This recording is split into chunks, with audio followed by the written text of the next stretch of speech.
कृष्ण भेटायलाच पाहिजे. आयुष्यात प्रत्येक वळणावर कृष्ण भेटायलाच पाहिजे.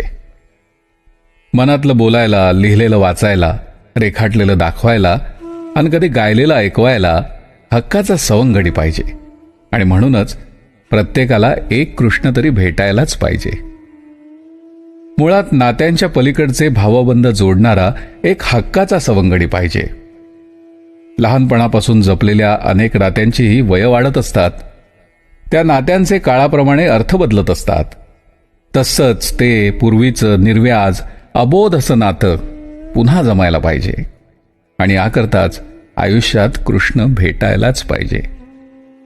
तो कृष्ण तीही असू शकते, आपल्या मनातलं सारं जाणणारी.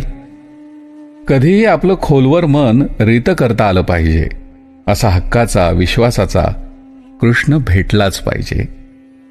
आपल्या आजूबाजूला तो सापडेलच असं नाही, जोडीदारामध्येही तो गवसेलच असंही नाही.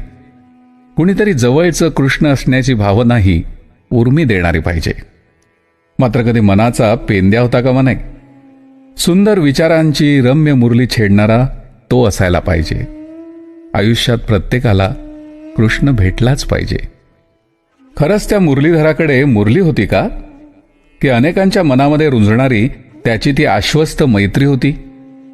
त्याच्या अस्तित्वानं अनेक मनातून उमटत असाव्यात सुंदर आनंद लहरी, आणि त्यांचीच ऐकू येत असावी रुंजणारी मुरली.